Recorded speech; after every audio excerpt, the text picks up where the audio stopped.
할렐루야. 하나님께서 여러분의 삶에 놀라운 은혜를 함께 하시기를 축복합니다. 자, 우리 어제 살펴보았던 슬기로운 처녀 다섯, 의리스러운 처녀 다섯의 비유는 예수님의 재림이 다시 오시는 것이 이제 지연되고 있는데 그때 깨어 있을 수 있는가에 대한 질문이라고 한다면, 또 준비해라라고 하는 얘기를 한다면, 오늘 달란트 비유, 유명한 달란트 비유죠. 자, 이 예수님께서 가셨다가 다시 오는 시간이 지연되고 있을 때, 그러면 기다리는 사람은 어떻게 해야 될 것인가? 즉, 남아있는 시간을 어떻게 슬기롭게 이용할 수 있을 것인가에 대한 비유라고 할 수 있겠습니다. 이것을 가지고 이제 또 뭐 이렇게 너무 신학적으로 막 이렇게 끝까지 가는 것은 제가 보기에는 좀 아닌 것 같고, 달란트 비유 자체에만 좀 집중해도 좋을 것 같습니다. 자, 옛날에 한 주인이 먼 곳에 가면서 종들에게 이렇게 맡긴 거죠. 이 사람들 그냥 단순하게 그냥 마당쇠 이 정도로 생각하시면 곤란하고, 그래도 종들 중에서 탁월하다고 생각하는 사람들을 3명을 뽑아서 각자가 가지고 있는 능력치만큼 준 겁니다. 주인의 기대는 5달란트를 줬으면 한 달란트 한 16kg 아주 이렇게 여러 가지 좀 다변화되어 있지만 상당히 많이 준 거죠. 몇 억이 되는 액수인데 한 달란트가 그렇다면 받은 사람이 예를 들어서 50억이다 줬습니다. 그리고 그 다음에 두 달란트는 20억, 마지막 사람에게는 10억을 줬어요. 각자가 주인이 저 사람은 저 정도는 할 수 있을 것이라고 기대하고 준 거죠, 그 달란트를. 자, 그 기대에 부응해서 50억 받은 사람은 가서 50억 더 벌었고 100억이 된 것이고, 20억 받은 사람은 40억이 된 것이고, 이렇게 됩니다. 자, 문제는 10억 받은 사람이에요.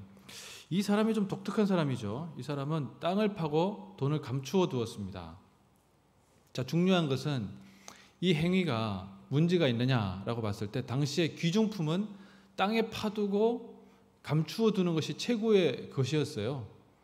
그런데 문제는 이 사람의 왜 그렇게 했는지에 대해서 질문했을 때 이 사람의 대답이 중요한 겁니다. 잘 보시면 24절에 이렇게 얘기합니다. 한 달란트 받은 자가 이제 그 땅에서 파가지고 가지고 온 거죠. 10억을. 당신은 굳은 사람이라. 초장부터 아주 기분 나쁘게 얘기합니다. 당신은 굳은 사람이라. 심지 않은 데서 거두고 해치지 않은 데서 모으는 줄을 내가 알았으므로. 이게 뭔 얘기입니까? 아니, 주인이 갑자기 난데없이 봉변을 당하는 거죠. 주인이 심지가 굳은 사람이 아니라 그냥 굳은 사람이라. 당신은 아주 냉혈하니다, 이런 뜻이에요. 당신은 피도 눈물도 없는 사람이다. 그래서 내가 보기엔 당신은 심은 적도 없는데 거두는 사람 같고, 뭔가 이렇게 어떤 일을 도모해서 무엇을 한다기보다는 없는 것에서 있는 것을 뽑아내는 사람이다. 아, 여러분, 누가 이런 얘기를 나한테 했다고 한다면 어떻겠습니까? 기분이. 너는 나를 잘 알고 있구나, 이렇게 얘기할 게 아니잖아요. 아주 기분이 나쁜 얘기예요. 자, 변명을 할 때 상대방이 들어도 이게 좀 그래서 그랬구나, 이렇게 돼야 되는데 그게 아니고 주인을 매도합니다. 자, 주인이 매도 당하니까 어떻게 됩니까? 그래, 그러면 내가 매도 당한 만큼 네가 했느냐라고 다시 묻는 거예요. 자, 이 되묻는 질문이 무섭습니다.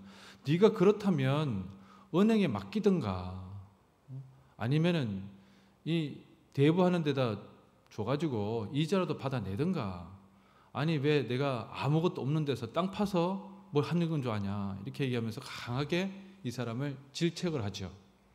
근데 결론은 5달란트 받은 사람, 2달란트 받은 사람은 주인이 이렇게 얘기합니다. 네가 작은 일에 충성했다. 여러분, 50억 받았는데 그걸 작은 일이라고 얘기한다는 겁니다. 자, 이것을 늘 한번 생각해 보실 필요가 있죠. 이 달란트 비유에서 실제는 탤런트, 재능이라는 말도 나왔다고 할 수 있거든요. 이 재능이라는 말을 생각해 볼 때, 여러분, 그 재능 이거 나중에 유대인들을 그렇게 생각한다면 나중에 천국에 가서 하나님께서 3가지를 물어본다는 거예요. 첫 번째는 너는 내 말을 늘 묵상했느냐? 두 번째는 너는 내가 너에게 준 이웃을 사랑했느냐? 세 번째는 내가 너에게 재능을 줬는데 그거 발견했느냐? 라는 겁니다. 여러분들 어떠세요? 자꾸 이제 재능이라고 하면 내가 바이올린을 키울 줄 알았나? 이렇게 자꾸 생각하실 수 있어요. 그런데 여기서 재능이라고 하는 것은 하나님께서 예수 그리스도를 통해서 성령 가운데 주신 은사입니다. 어떤 겁니까? 예언하는 거나 가르치는 거나 섬기는 거나 또 다른 사람들을 보듬고 교회 내에서 또는 밖에서 주님께서 주신 귀한 은사를 그걸 잘 쓰느냐는 질문이에요. 그래서 다 가르치는 사람이겠습니까? 다 봉사하는 사람이겠습니까? 다 예언하는 사람이겠어요? 그러나 그 중에 무엇인가가 나에게 주신 달란트라고 생각하고 또 그것을 발견하고 그것을 갈고 닦기 위해서 노력해왔느냐는 것이죠. 자, 이 세상 가운데에서 하나님께서 세상 일을 하라고 주신 것 같지만 유심하게 보면은 그것은 세상 일을 하라고 주신 것이 아니고 하나님의 일을 이 세상 가운데에서 시작하고 개진하라는 것입니다. 그것을 위해서 우리에게 주신 재능이라는 거죠. 자, 그 재능은 누구 겁니까? 오늘 본문에 따르면 그 재능은 내 것이 아닙니다. 그 재능은 하나님의 것이에요. 그래서 내가 너에게 주었다고 하는 그 재능을 어떤 겁니까? 저는 재능이 없습니다. 할 수 있는 게 없어요. 라든지 저는 그렇게 그 정도 재능 가지고는 이 정도 가지고는 부끄러워서 뭐 하지도 못합니다. 이렇게 얘기하는 사람은 나중에 어떻게 된다는 겁니까? 그래서 아무 일도 하지 않았다라고 한다면 크게 혼나는 정도뿐만 아니라 대단히 위험한 상황까지도 갈 수 있다는 것을 본문은 우리에게 말씀을 하고 있다는 겁니다. 사랑하는 성도 여러분, 우리의 삶을 살아가면서 내게 어떤 재능이 있을 것인가? 자녀들에게 뭐 재능이 있는지 확인하기 위해서 많이 시켜보잖아요. 근데 그 자녀들에게 이 자녀가 말씀을 가르치는, 말씀을 전하고 성경에 대해서 이렇게 가르치는 것에 대해서 잘하는 건지, 섬기는 일을 잘하는 건지, 위로하는 일을 잘하는 건지, 구제하는 일을 뭔가 이렇게 있는데 자꾸 나눠주는 것을 잘하는 건지, 리더로서 다스리는 것을 잘하는 것인지, 긍휼을 베푸는 사역을 잘하는 것인지, 그런 것에 대해서 우리가 관심을 가지고 본 적이 있습니까? 애가 국어를 잘하는지, 영어를 잘하는지, 수학을 잘하는지에 관심이죠. 그건 학과목이고, 지금 나이가 드셔가지고 국영수 하시는 분 있어요? 물론 영어 하시는 분 좀 있을 수도 있겠지만, 그렇잖아요. 그거는 어떤 학 과목입니다. 근데 그것을 통해서 어떤 것을 금방 말씀드린 여러 가지 것을 할 수 있는가라는 것이죠. 근데 이 부분에 대해서 우리가 관심을 집중하지 않으면 매일 하는 얘기가 너는 왜 공부 안 하냐는 거예요. 실제로는 그것은 큰 의미가 없는 행위입니다. 그 자녀에게 야 너는 섬기는 일을 잘하는구나. 너는 긍휼을 베푸는 일을 잘하는구나. 너는 가르치는 거 잘하는 것 같구나. 그러면 그런 쪽으로 하나님께서 너에게 주신 재능이 있지 않겠냐. 계속 자녀에게 너는 어떤 일을 잘할 수 있는지에 대해서 어떻게 하려고 하는지에 대해서 하나님께서 너에게 주신 사명에 대해서 달란트에 대해서 하나님께서 너에게 주신 그 재능을 어떻게 할 것인지 부모로서 그것을 물어본다면 우리 자녀들의 모습이 좀 바뀌지 않을까 생각을 해봅니다. 그럼 뭔 얘기입니까? 내게 있는 재능으로 하나님의 일을 한다는 것이죠. 이 세상에서든 교회에서든 어디에서든 이것이 우리에게 주신 귀한 말씀이 아닌가 생각을 합니다. 사랑하는 성도 여러분, 여러분에게 어떤 재능을 주셨습니까? 어떤 재능을 발견하셨습니까? 제가 모교회가 경상북도 문경시 마성면 상내리에 있는 상내교회인데 어릴 때도 그랬지만 뭐 나이가 들어서도 가끔씩 가보면 정말 우연한 기회죠. 제가 군생활하면서 주일날 교회 간 적은 한 번 있었던 것 같아요. 2번이었었나? 근데 가보면 코로나 전에는 예배 드리고 나면 꼭 식사를 했어요. 교회에서. 식사하는 그 담당이 우리 어머님이신데 어머님이 좀 만들고 어머님은 그걸 잘 만드시는 거예요. 몇십 인분의 사람들의 음식을 잘 만듭니다. 어머니가 가진 재능이죠. 근데 그게 보시면 나이가 드신 분들 연로에서 뭐 70, 80 되신 분들은 다 앉아 있어요. 그분은 하는 일이 없느냐? 그렇잖아요. 음식을 나눌 때 밥을 푸는 것도 그분들 합니다.